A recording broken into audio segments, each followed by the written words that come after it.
अस्सलाम वालेकुम राना साहब। अस्सलाम। सर बताइएगा कि ये जो रॉयल किचन है शाही बावर्ची खाना, इसकी हिस्ट्री हमें चलते चलते ज़रा बताएं। अच्छा सर, मुनाज़िर साहब इसको सबसे पहले बनाया था अकबर बादशाह ने। अकबर बादशाह ने जब इस किले को बनाया था तो शाही ख़ानदान की जो खाने की ज़रूरियात थी उनको पूरा करने के लिए ये शाही बावर्ची खाना बनाया गया था। लेकिन ये जो प्रेजेंट शेप आप देख रहे हैं इसको शाहजहां के पीरियड में मॉडिफाई किया गया था और इसके अंदर काफ़ी चेंजिंग की गई थी। बेसिकली ये जो रॉयल किचन था इसके अंदर एट ए टाइम 200 से लेकर 250 तक जो शेफ थे वो काम किया करते थे। इसका जो इंचार्ज था उसको मीर बकावल कहते थे और जो जायका शनास होते थे उसको खरोश शनास कहते थे। इसके अंदर सर जो चावल आता था वो आता था ग्वालियर से, जो घी आता था वो आता था हिसार फरोजा हरियाणा से। अंदाजा है कि इसके अंदर कितना चावल इस्तेमाल होता था रोजाना या मंथली या सालाना, कोई है इस तरह का अंदाजा? इसमें ऐसा नहीं है, को बल्क में वो उठाते थे, केजी में नहीं होता था क्योंकि इतना बड़ा फोर्ट था तो इसमें बल्क ही जो है वो इस्तेमाल की जाती थी।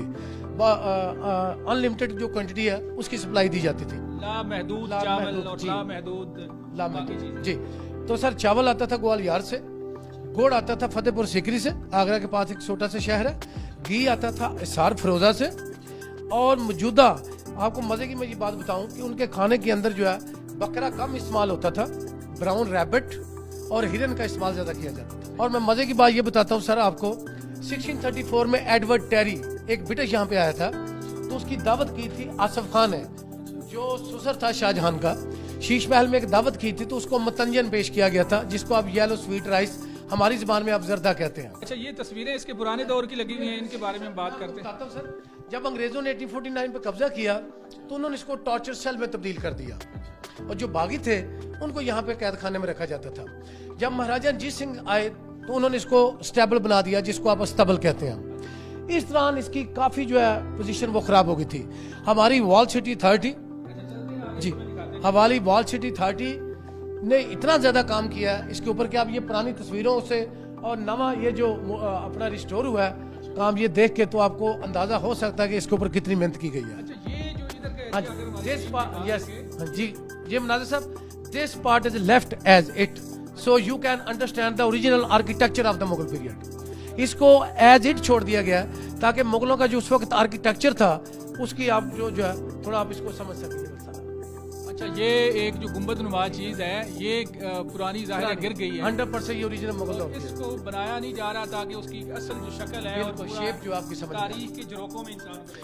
और ज़ियाउल हक के दौर में पीप पार्टी के जो नुमाया लीडर थे जिनमें जहांगीर बदर, सुलेमान तसीर और बड़े बड़े जो नामी ग्रामी थे उनको यहाँ पे रखा गया था ज़ियाउल हक के। अगर मैं आपको थोड़ी तकलीफ दूं, ये जो ईंट है जी ये ईंट पकड़ी जा सकती है? जी ईंट पकड़ी जा सकती है।